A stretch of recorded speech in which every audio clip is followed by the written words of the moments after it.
Well, thank you guys so much for tuning in to today's episode of the Worlds of Country podcast. I'm your host, Andrew. On today's episode, I'm joined by Pierre Alexander to talk all about his musical journey and so much more. Hope you guys enjoy this one. I know I did. Talk to you guys on the other side of this. Hey, Pierre, how are you?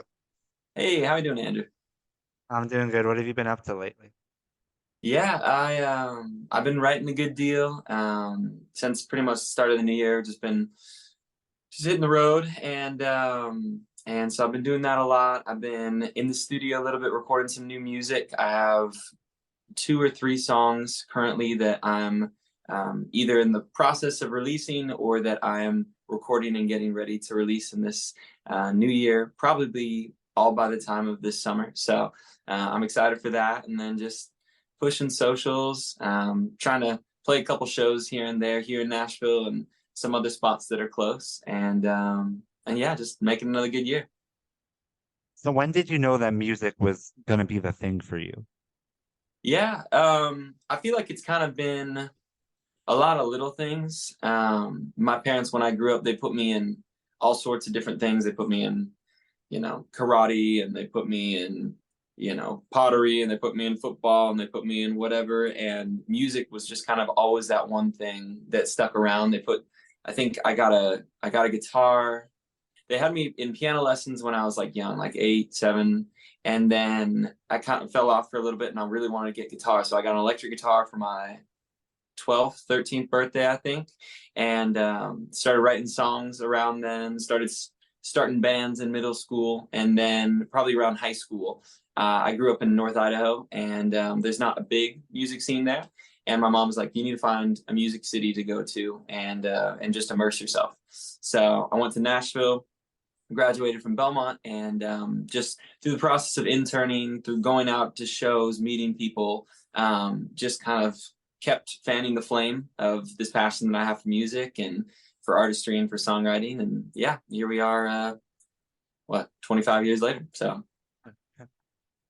So how did you figure out that Nashville was the place for you and that's where you belong? Yeah, it was kind of maybe it was too simple of a process, but my mom knew somebody whose son went to Belmont.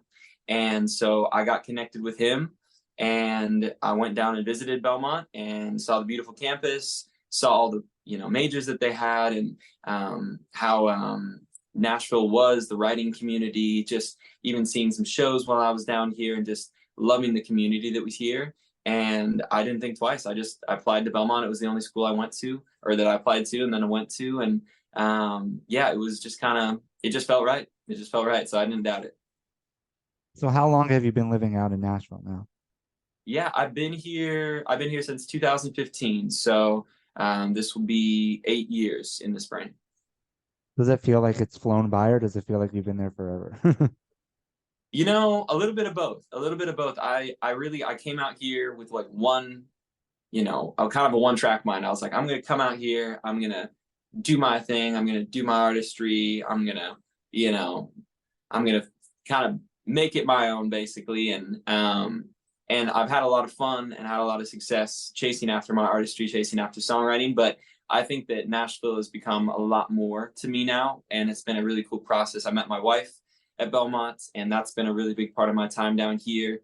We bought a house together, obviously got married, and we just got a dog recently. So I think that those kind of things really help. Also, just wonderful friends that I made here. But those kind of things really help during my time here in Nashville. If it was really just music, honestly, man, I think I would have probably burned out a little bit more. And just having all these other wonderful parts of my life, I feel like has helped me kind of keep going and put the gas down. And that's been a really big blessing. You definitely have to have more around you than just Yeah. music, because otherwise you'll burn out in a second. Yeah, no, absolutely.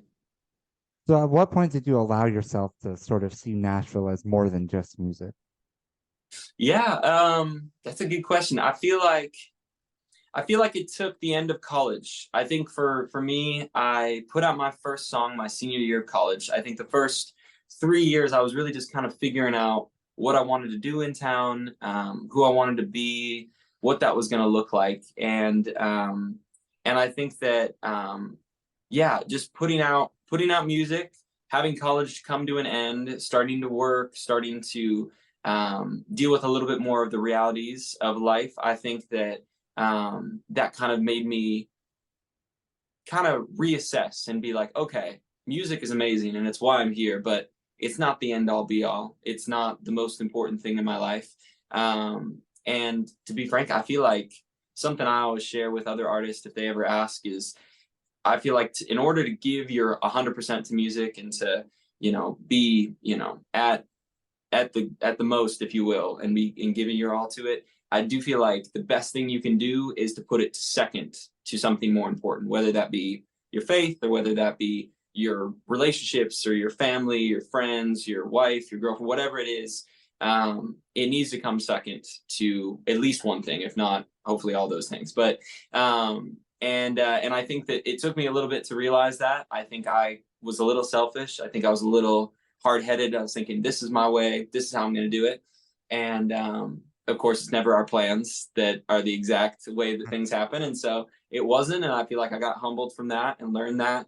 And it's been a beautiful process of being like, you know what? Like, it isn't my plan. I'm just going to work as hard as I can and love people and see where it goes. So You kind of have to find something else to tie your happiness and your worth to, as opposed to whatever's going on with the algorithms that day. absolutely, absolutely. No, that would be a very hard existence to base. So Yeah, and it must be so hard to sort of get out of that world where you're stuck in that also.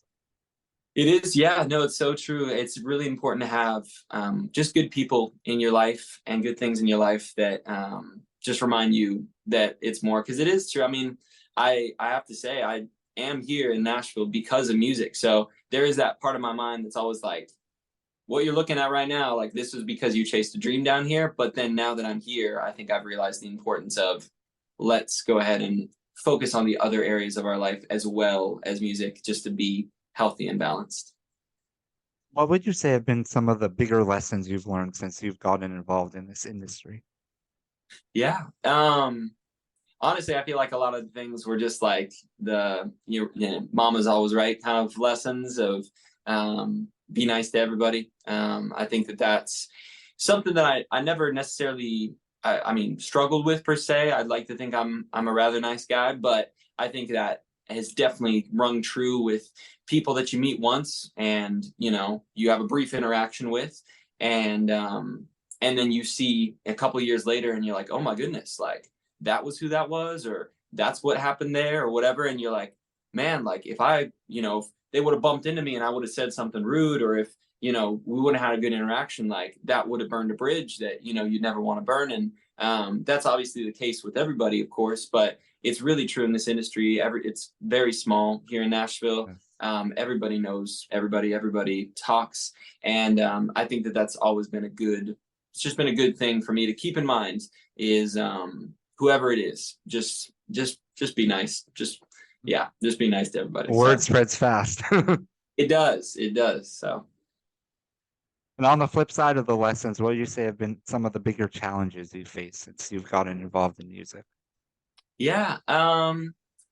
Honestly, I mean, I feel like comparison was probably the first word that comes to mind. That can be very easy just while you're spending time on social media and trying to think about, oh, what can I post? What can I do? It's only natural that you see what other people are doing, what other people are posting, the success that other people have.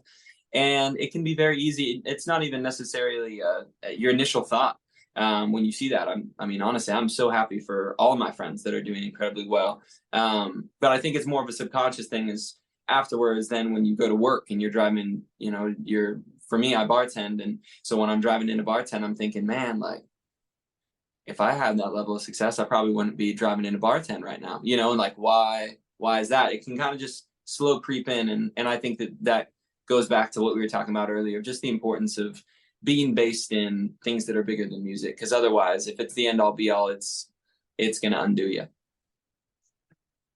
Do you feel like you've gotten better at getting out of that comparison trap? I would like to think I did. Yeah, I would like to think I have. I think it's honestly it's the help of my parents, my good friends here, my wife. Yeah, I think that they've all kind of shown me that there's something more. Not that I ever like didn't know that, but I at least can speak for myself. I'm pretty one track minded. If there's an issue, if there's a task that I'm given, I really want to complete it like as soon as possible. It's really like the only thing I can think of. And that task, since I've come down here, is to make a full-time living doing music. And I've been in the process of doing that since I've come down here. And so I think it can be very easy for me to feel like I can't rest until I complete that. But that's just not, doable. It's been 8 years. And so I think that learning how to find the pauses and the breaths in life has been really important. Has there been a point where you've thought of giving this up, or no?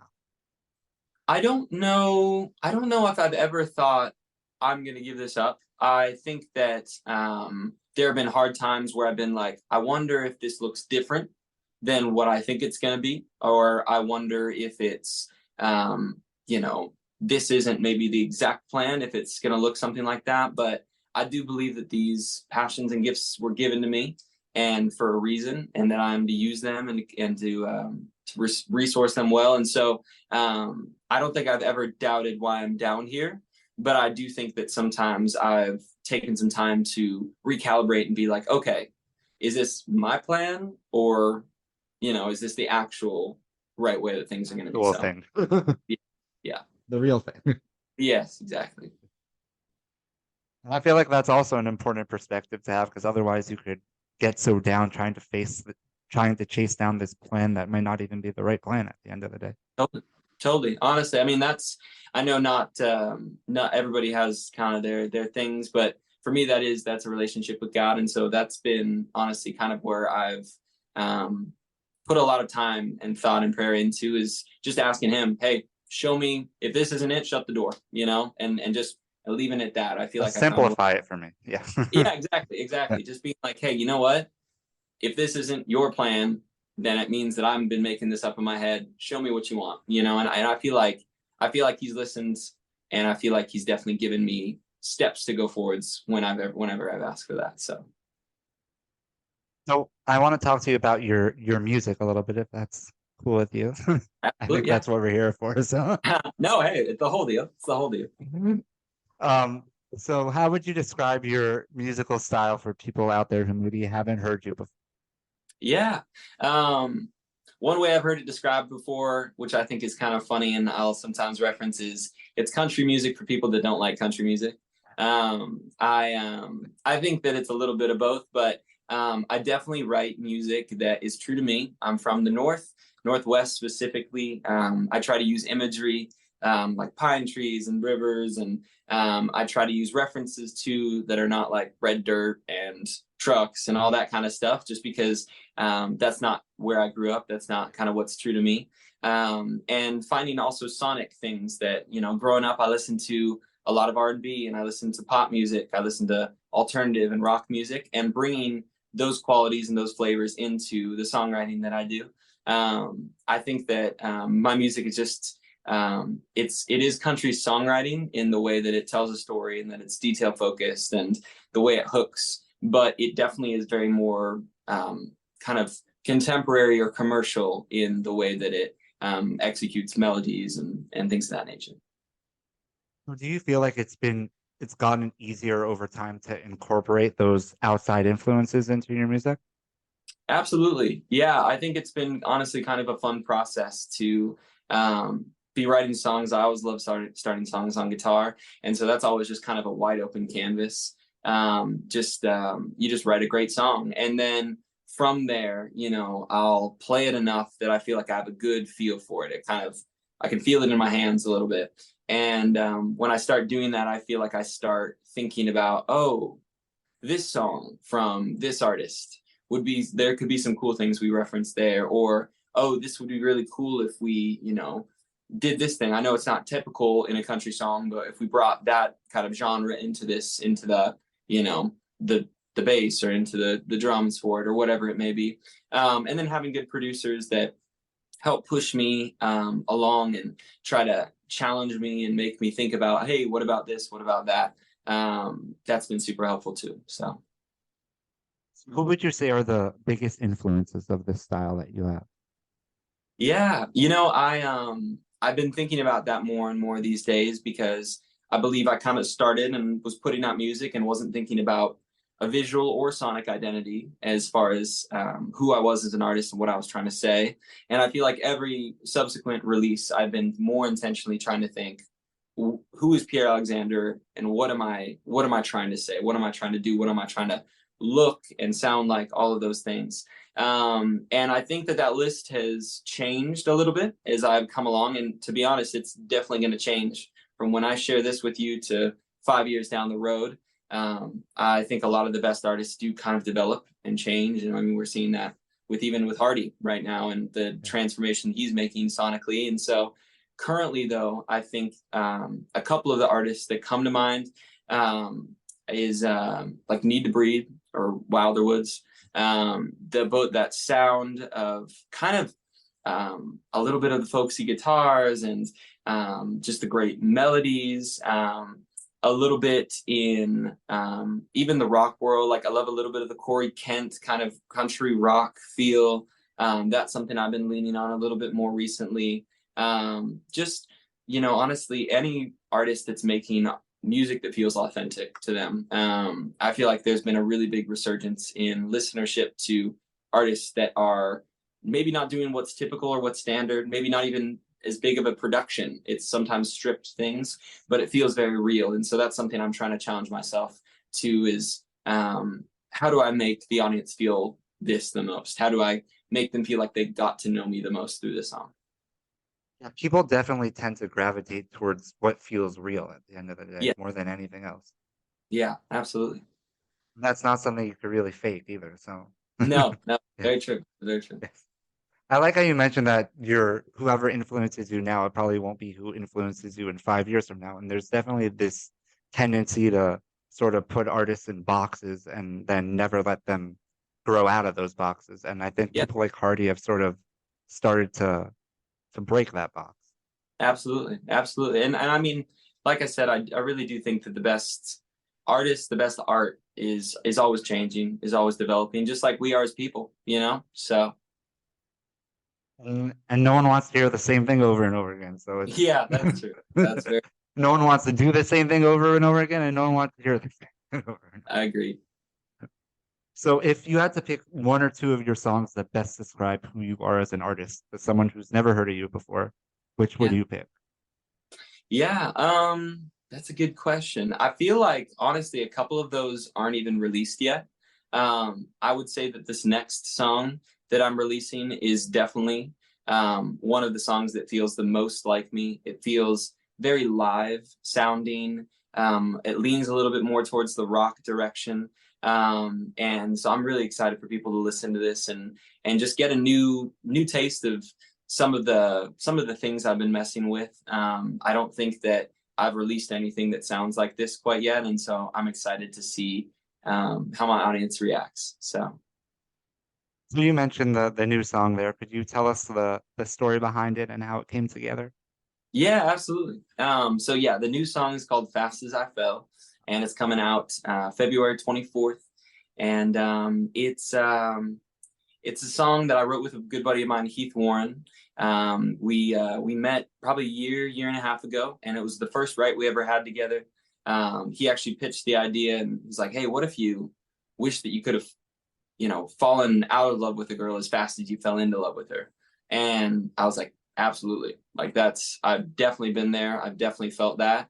And so I just resonated with the idea immediately. We put it into a scene that I've been before and used examples of things that I've felt and that I've lived and all that kind of stuff. And then with production, I found some reference tracks, songs that I really loved at the time and still love, but that I felt like fit that same kind of vibe. And it's just all kind of come together well now.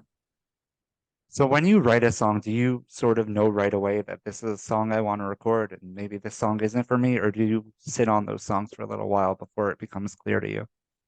You know, it's It's kind of both. It's kind of both. I think when I finish a special song, I know it's a special song, but I also think that there's like a good metaphor here, and I'm trying to think about what it is, but there is something to novelty and to new things that always seem like the shiniest. And so I also kind of I let the I let the dish cool for a little bit before making any immediate decision, because I'm certain I would have recorded a lot more songs if I would start recording the same day that I wrote a song.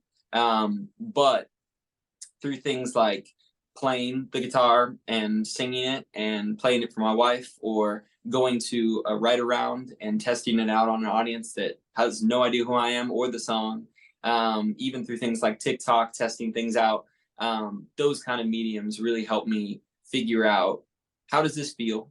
How does this resonate with me? And then also, as equally important, how does this resonate with other people? So You mentioned TikTok there. Was that something that was easy for you to embrace, or were you a little bit reluctant to jump on that train? yeah, I think I'm never I'm never like an immediate adopter. I'm not the kind of person that when there's the brand new iPhone, I'm sitting in line waiting for Lining it. up around the corner. Yeah, I've never been that immediate to trends. I don't know what it is about me. I feel like I like how things are sometimes. But I definitely see value when I can see value where there's value. And I started seeing friends of mine and just people that I knew kind of growing their audience and seeing how that worked. And it was a lot to learn. But I think once I saw that, I was like, yeah, this is definitely something I need to jump on and learn and work with, because it's one of the best tools that we have as independent artists to show our music to our fan base. And as an independent artist, it sort of lets you cut through the noise that would otherwise be there. And Absolutely. yes. And the other thing is you have to use it in a way that's authentic to you. The same thing with everything else, I guess. Yeah, no, it's so true. It's so true. And finding that has been a little bit of a challenge, but a cool challenge to figure out, okay, yes, I can do this and that. That's everyone does these things, but what can I bring to this platform that's more unique to me? And something that I'm going to be doing for this release, actually, because I bartend, is I'm going to make a cocktail called the Fast as I Fell cocktail, and put together some ingredients and liquors and all that I think exemplify the song, and yeah, just some cool notes. So Sounds cool. yeah, thank you. I want to do a little rapid fire with you before I let you go, if that's cool with you. I love it. Let's do it. Let's do this. Pancakes or waffles? Waffles. Waffles, you said? Yeah, waffles. Good answer. If you could only eat one thing the rest of your life, what would it be? Ooh, is it like breakfast? Can I do breakfast food, or is it like actually one thing? A little more specific than A breakfast. little breakfast food. Okay. Oh man, if I could only eat one more thing, can I say sandwiches? We'll allow it. We'll allow it. We're lenient Good. today. Would you rather have 20 fingers or 20 toes? 20 fingers. Why? I think that I'd be a pretty insane musician if I had 20 fingers. Just keep picking your feet up. Yeah, no. No. The feet would be weird to see. That would be dream venue to play at. Dream venue. Ooh. Okay, it's funny because it's not like that crazy, but the Spokane Arena is kind of like my hometown arena, and I saw my first shows there, and that would definitely be one of them. There's a couple iconic ones, but the first one that came to mind that'd be really cool. For the sentimental one. Yes. Yeah, yeah. Dream collaborator, dead or alive? Ooh. Honestly, there are a lot. I think that somebody who has all the buzz right now, and I think is just an incredible artist and have for a while, is Lainey Wilson. I think that'd be an awesome. She's definitely way more country than I'll ever be. So that might figure out how to bridge the gap there. But I think what she's doing right now is just amazing. So, You could only listen to three artists the rest of your life. Who would they be? ooh, three artists. I would pick. Oh man, who would I pick? Three artists. I feel like I'd have to pick classic things, like people that are just timeless. Yeah. Because it wouldn't get old. I would pick. I would pick Elvis. I think that would be one of the first ones. I feel like he fits just a variety of moods. I would pick. Man, I that's a hard question. I feel like there's so many artists to pick from. I would pick a rock band, probably. Oh, I'd pick Queen. Yeah, I'd definitely pick Queen as one of those also that just they can do it, just rock right down straight at your face, and they can also do the piano ballads. And So then many songs also. So yes, that's so yeah. true. And then I would probably pick some instrumentalist. I don't even know any off the top of my head, but I just Just think that a random instrumental. I would just need to listen to some piano sometimes or some violin or something just that's calming. So, Would you rather never be able to write a song again or never be able to perform again? ooh. Oh, I don't know. Those are both horrible, honestly. I think right now, at least, because I write so much more than I'm out on the road and performing, it would be write songs. I think that I would rather write songs than never be able or than be able to perform. That might change in my career as I get a little older and I'm starting to be on the road more. But at least at this very moment, it's a very I think important to me. It's what got me started. So that's definitely like a very seasonal answer. yes, And here's last one for you. If you could delete any word from the English language, what would it be? delete any word.